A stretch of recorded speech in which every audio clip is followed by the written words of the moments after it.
Hi students, இன்னைக்கு 10th mathematicsல 3rd chapter algebra பார்க்க போறோம். அதுல example 3.2 வீடியோக்குள்ள போறதுக்கு முன்னாடி இந்த வீடியோ உங்களுக்கு பிடிச்சிருந்தா லைக் பண்ணுங்க, ஷேர் பண்ணுங்க, மறக்காம சேனலை சப்ஸ்கிரைப் பண்ணுங்க. இந்த சம்ல ஏதாவது உங்களுக்கு டவுட் இருந்துச்சுன்னா கமெண்ட் பண்ணுங்க. வாங்க வீடியோக்குள்ள போகலாம். Solve 2x minus 3y equal to 6, x plus y equal to 1. Solution பார்க்கலாம். 2x minus 3y equal to 6 equation 1 எடுத்துக்கோங்க. x plus y equal to 1 equation 2 எடுத்துக்கோங்க. இப்போ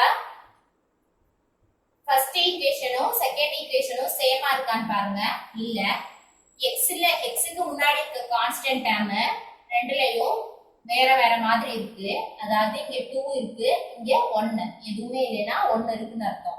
அதனால இந்த டேர்ம ஒரே மாதிரி கொண்டு வரதுக்காக ஈக்குவேஷன் 1 2 ஆலையும் ஈக்குவேஷன் 2 1 ஆலையும் மல்டிப்ளை பண்ண போறோம். அதாவது இங்க இருக்க கான்ஸ்டன்ட் 2 ஈக்குவேஷன் 2 ஓடையும் இங்க இருக்க கான்ஸ்டன்ட் 1 ஈக்குவேஷன் 1 ஓடையும் மல்டிப்ளை பண்ண போறோம். அப்ப ஈக்குவேஷன் 1 1 ஆல மல்டிப்ளை பண்ணா அதே டேர்ம் தான் கிடைக்கும். ஏன்னா 1 எந்த நம்பரால 1 மல்டிப்ளை பண்ணாலும் அதே நம்பர் தான் கிடைக்கும். சோ ஈக்குவேஷன் 1 மாறாம 2x minus 3y equal to 6.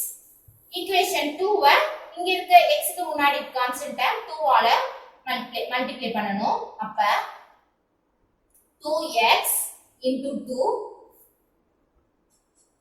x into 2 2x y into 2 2y 1 into 2 இப்ப மல்டிப்ளை பண்ணிட்டோம். அடுத்து இங்கதான் முக்கியமான டேர்ம் சிம்பல்ஸ் மாத்தணும். ஈக்குவேஷன் 2ல இருக்க சிம்பலை மட்டும் மாத்துங்க. ஈக்குவேஷன் 1ல இருக்க சிம்பலை எதுவுமே பண்ண வேணாம். இங்க 2x க்கு முன்னாடி எந்த சிம்பலுமே இல்ல. அப்ப எதை எடுத்துக்கணும் அப்படின்னு நீங்க கேட்கலாம்.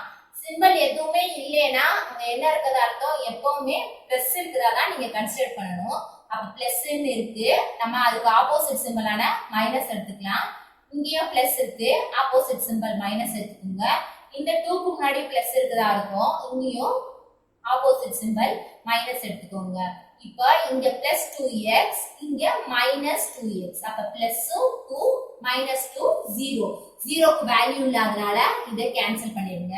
இப்ப நல்லா கவனிங்க, இங்க பிளஸ் 2y இருக்கு, இந்த சிம்பலை நீங்க மறந்துடணும். நம்ம புதுசா நம்மளா எடுத்துக்கிட்ட சிம்பலை தான் நீங்க மைண்ட்ல வச்சுக்கணும். அப்ப மைனஸ் மைனஸ் ரெண்டையும் 3 பிளஸ் 2 என்ன வரும் 5 ஆட் பண்ணி அந்த சிம்பலை போட்டுருங்க.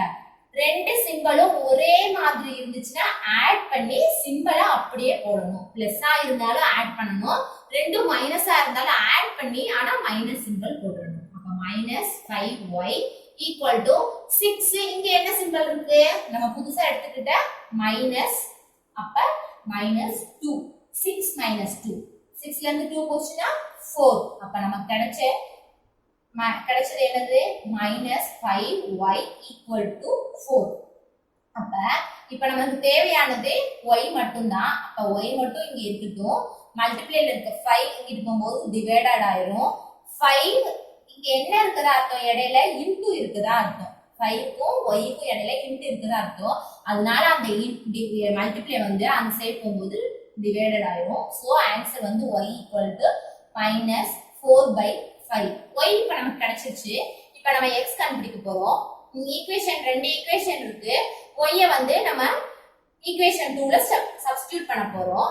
ஏன் ஈக்குவேஷன் 2ல சப்ஸ்டிட்யூட் பண்ணனும், 1ல சப்ஸ்டிட்யூட் பண்ண கூடாதா நீங்க கேட்கலாம். கண்டிப்பா 1லயே சப்ஸ்டிட்யூட் பண்ணலாம். இந்த ஈக்குவேஷன் 2 வந்து இங்க சின்னதா இருக்கு, ஈக்குவேஷன் 1 வந்து கொஞ்சம் பெருசா இருக்கனால உங்களுக்கு ஈஸியா இருக்கணும்ன்றதுக்காக ஈக்குவேஷன் 2ல சப்ஸ்டிட்யூட் பண்ண போறோம். நீங்க 1லயே சப்ஸ்டிட்யூட் பண்ணி பாருங்க, சேம் ஆன்சர் தான் கிடைக்கும். இப்போ ஈக்குவேஷன் 2 என்னது, x plus y equal to 1. அப்ப x plus y இருக்கிறதுல என்ன பண்ணணும், இந்த minus 4/5 அப்ளை பண்ணணும். அப்ப minus 4/5 equal to 1.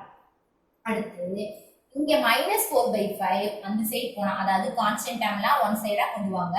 இப்ப 1 இங்க இருக்க மைனஸ் அங்க போனா பிளஸ் 4/5 ஆயிடும்.